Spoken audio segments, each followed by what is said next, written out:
Oi, gente, sejam bem-vindas a mais um vídeo do canal. Hoje eu tenho certeza que você vai amar esse vídeo e vai sair daqui com várias ideias, porque eu vou dar 10 dicas de atividades para você aplicar com crianças com demanda de TDAH. Primeiro eu quero te falar que é super comum, às vezes, a gente chegar numa sessão e não ter muita ideia ali do que fazer, então essas dicas vão te ajudar a ter criatividade e ter sempre uma alternativa para aplicar ali nesses momentos com crianças que têm essa demanda ou que você perceba ali que podem se encaixar de acordo com as atividades que eu for colocando aqui. Então, vamos chamar a vinheta.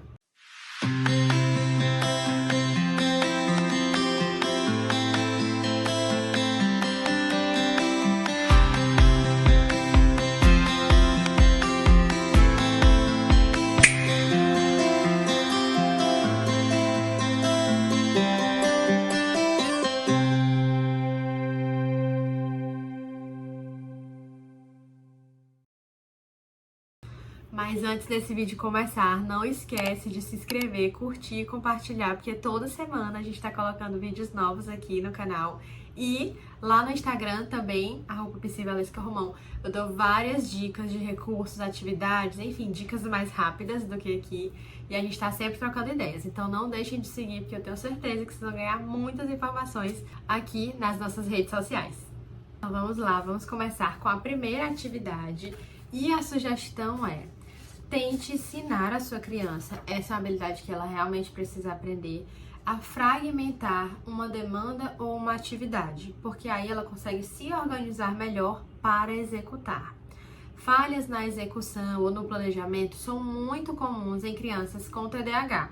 Então essa é uma habilidade que você precisa estimular na sessão.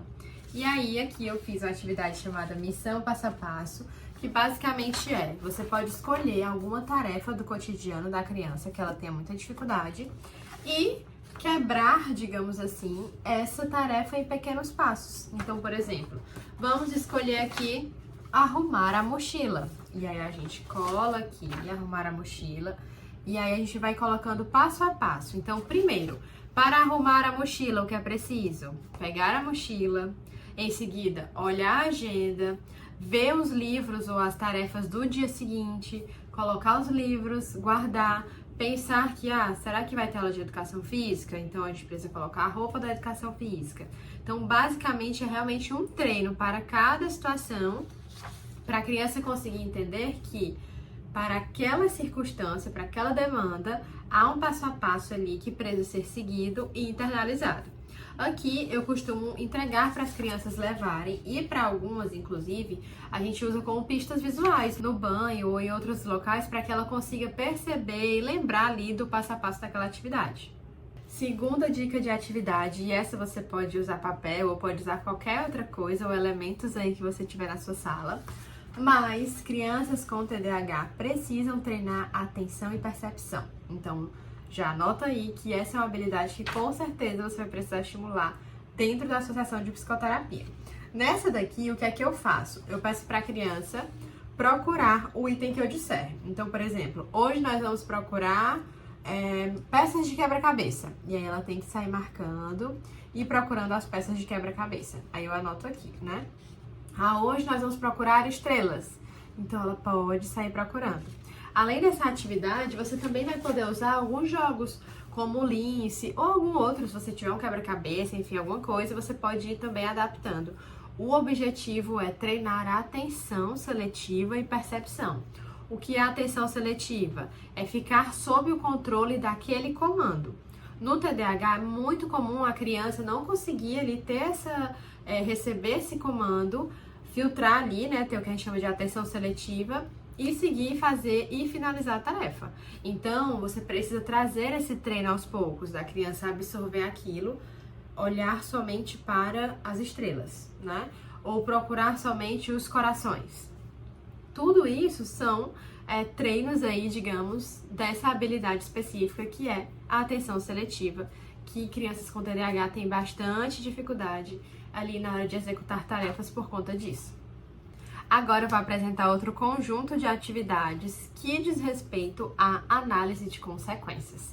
Como vocês sabem, crianças com TDAH tendem a agir por impulsividade ali, tendo muitos impulsos e dificuldade de frear ali por conta da questão do controle inibitório. Então, é uma habilidade que realmente, comprovadamente, as crianças com TDAH têm déficits. Então, você precisa também, na sessão com a criança, ter momentos em que você faça análises de consequências, análises funcionais, para ela entender ali a relação de ação-consequência, né? O que acontece quando ela tem determinadas atitudes.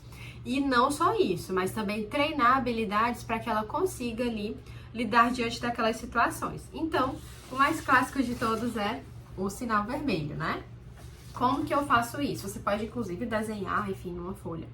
Mas isso aqui ajuda muito a criança a ir colocando situações, que é a forma como eu faço, né? Eu vou colocando situações para sinalizar, para ela já ir percebendo que a partir do momento que vai chegando aqui no amarelo, significa que se passar, coisas boas não vão acontecer, né? Então, provavelmente, quando a gente passa do sinal amarelo, é porque coisas ali legais não estão previstas. É mais ou menos isso. Então, eu vou pedindo para a criança colocar situações que sinalizam, por exemplo, o que é verde, o que pode fazer, o que está tranquilo, o que é amarelo, que exige atenção, e o que realmente exige que ela pare, analise ou tome outra atitude. Então, ter esse momento aí de análise, de reflexão com a criança é necessário. Ah, Valesca, como a gente já fez várias vezes, ele tem dificuldade de parar, internalizar, mas é sempre uma alternativa para você estimular com relação à regulação emocional, que você com certeza sabe que não vai ser da noite para o dia.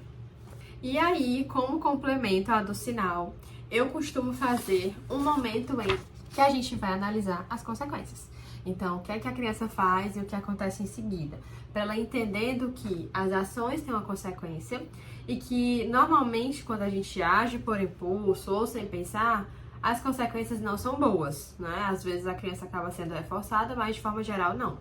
Então, isso é importante para ela entender que a gente precisa, né? E é até um motivador para a criança se engajar mais na terapia, nas atividades e instruções que você vai passando, porque ela vai começando a perceber, nossa, esses meus comportamentos têm essas consequências. Então, isso é muito difícil e complicado no contexto de amigos, no contexto de escola ou mesmo no contexto de casa. Então, eu preciso pausar isso, mas eu não consigo. Então, o que é que a psicóloga pode fazer para ajudar? Entende? Então, a criança também precisa estar motivada. E você precisa dar essa motivação, fazendo a criança entender a necessidade. Então, muitas vezes a gente quer passar 300 atividades, 300 coisas, e a criança está, tipo, ali só no automático, porque ela não entende a importância daquilo, ela não aceita, não compreende. Então, fazer atividades como essas, de análise de consequências e tudo mais, são importantes não só para a criança parar ali o comportamento de uma vez, porque isso não acontece, mas para ela internalizar que a coisa não tá legal e que precisa de mudanças. Seguindo essa sequência, a gente faz também aqui uma atividade chamada Mapa das Emoções Fortes. O que é esse mapa, na verdade? Eu quero que a criança entenda que, à medida que ela vai sentindo algumas emoções específicas, ela pode ficar mais vulnerável a determinadas situações, principalmente situações que já aconteceram. Então, tente sempre fazer isso, analisar as situações que já aconteceram.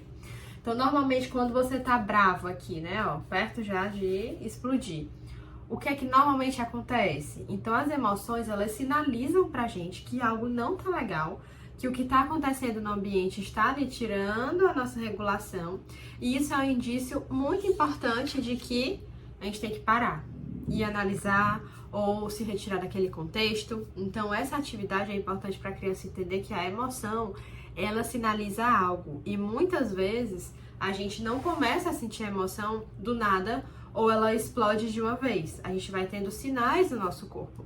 E aí eu vou mostrando isso para a criança também. Então, você vai ficando com raiva, então você vai ficando mais inquieto, você vai tendo pensamentos mais acelerados. Todos esses são sinais de que a emoção tá ali, ó, vindo com tudo. Então, a criança precisa se conhecer e entender quais são os gatilhos, as emoções que normalmente a deixam mais vulnerável e que situações específicas. Então, você precisa ter um momento em que você vai explicar e conversar isso com a criança. Paralelo a isso, a gente não vai ficar aqui só analisando, só pensando como poderia fazer. A gente tem que ensinar estratégias de autorregulação. Então, como eu expliquei pra vocês, a gente tem ali um cérebro muito sensível a um reforço imediato, a questões de impulsividade. Então, a gente precisa dar alternativas para que essa criança ou esse adolescente consigam aí entender do movimento do próprio corpo e tentando deixá-lo mais calmo. E aí é por isso que eu faço essa outra atividade. E aí você pode fazer da forma como for melhor para você. Mas eu tento sempre reservar um momento, principalmente depois de acontecer uma situação que a gente precisa analisar esse pico aqui, né, de desregulação e tudo mais. Então eu vou dando ali estratégias e alternativas para criança, e você tem que treinar com a criança, tá? Esse é um ponto importante. Mas para que a criança consiga internalizar ali no seu repertório e aos pouquinhos inserido na sua rotina. Eu vou ler aqui para vocês as alternativas que eu coloquei, porque daí acho que é importante vocês assimilarem e conseguirem colocar em prática também. Então vamos lá. Para essa descarga de energia, o que é importante? Apertar e soltar as mãos, né? Tensionar e liberar os músculos. Empurrar a parede, né? Então fazer ali uma força e meio que direcionar essa energia. Marchar no lugar, agachar e levantar, balançar os braços como pêndulo. Então aqui são estratégias que pode ser que funcione para uma parte das crianças e pode ser que não. O que é que eu prefiro? Eu vou colocando para a criança e perguntando se ela se sente confortável em fazer aquilo, em quais situações, em quais ambientes ela consegue fazer aquilo. Porque, por exemplo, você não vai falar para sua criança, você tá irritado ou chateado ou muito hiperativo ali no meio da aula, fica agachando e levantando. Gente, não é possível, né?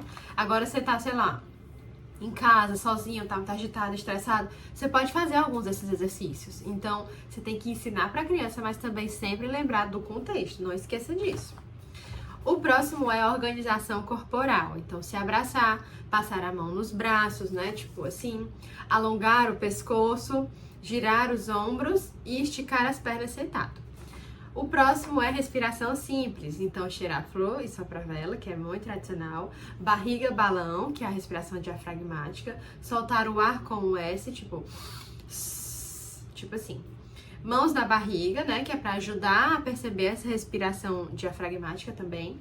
Inspirar 3 e soltar 4, né, que é esse exercício aí de ir regulando emocionalmente. Então essas são algumas das estratégias e de movimentos para que esse corpo fique mais tranquilo ali, principalmente no momento mais tenso. Outro aspecto que é muito importante você estimular na sua criança com TDAH é a autoestima dela. Por quê? Normalmente as crianças com TDAH ficam muito frustradas por não conseguir fazer tarefas que a maioria das crianças ali, os pares da mesma faixa etária deles, conseguem. Então, eu tô ali na sala de aula, a professora passa, vamos resolver essas 10 questões, aí tá todo mundo concentrado ali, terminando, e a criança tá, tipo, angustiada, querendo levantar, enfim. Então, essa criança é uma criança que acaba tendo essa autoestima muito fragilizada, por não conseguir atender as demandas, por estar sempre sendo chamada a atenção, sempre sendo mandado para coordenação. Então, você tem que ter momentos ali na sessão também para estimular essa autoestima da criança. E aí, eu vou dar aqui algumas alternativas e dicas que vocês podem e devem fazer aí, mas que também devem caminhar para as famílias fazerem em casa, com a criança, tá? Então, vamos começar com a primeira.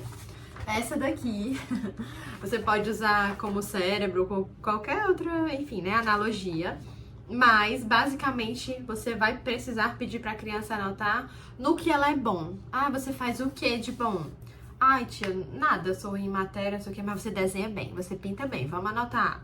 Então, você vai estimulando ali a criança a anotar no que ela é boa, o que ela gosta de fazer. Então, assim, eu gosto muito de jogos específicos. Cara, você é muito bom nesse jogo. Tipo, tem gente que não consegue, né? Então, você vai ali estimulando e tudo mais.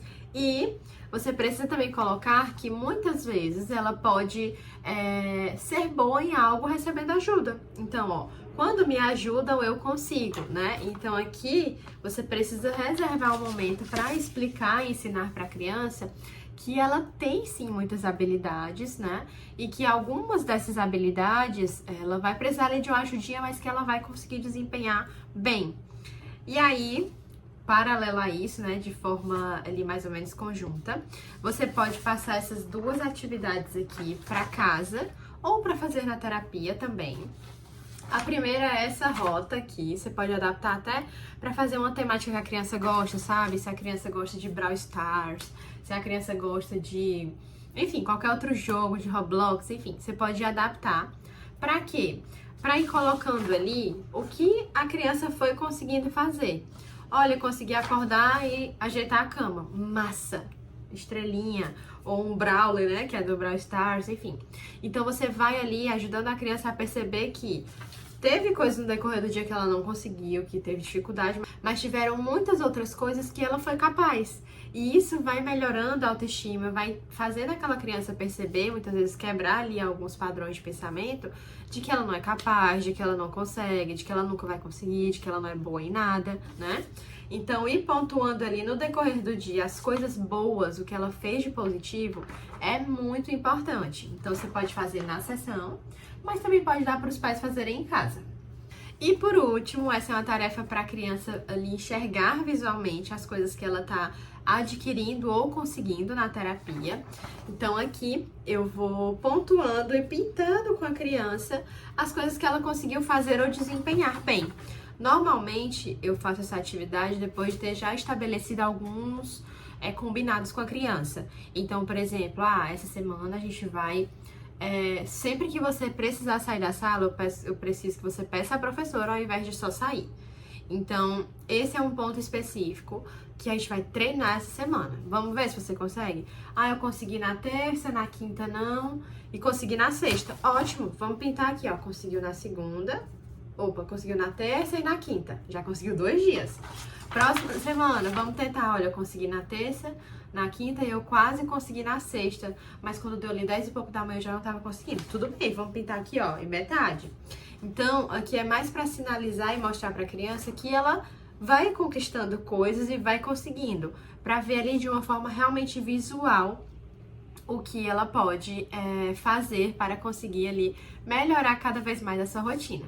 E é isso, pessoal. Espero que tenham gostado. Esse combo de atividades faz parte do combo e de um filminho terapêutico que nós temos que fala sobre TDAH infantil. Então, lá no filminho a gente explica como é o funcionamento do cérebro, como é que funciona ali a dopamina e várias outras coisas, para que a criança entenda e assimile e se autoconheça de forma que ela ali interaja cada vez mais nas sessões e consiga realmente executar as tarefas ou atividades que você passar. Então a gente tem o combo, né, do filminho com as atividades, mas eu quis aqui mostrar para vocês as atividades porque eu acho que a grande maioria delas é possível de adaptar no consultório. De qualquer forma, eu vou deixar o link aqui embaixo desse material que tá muito bonitinho e as psicólogas que estão usando estão amando. E caso tenha interesse, é só clicar aqui embaixo. E é isso, pessoal. Espero que tenham gostado, espero que ajude aí no consultório de vocês. E um beijo e até o próximo vídeo.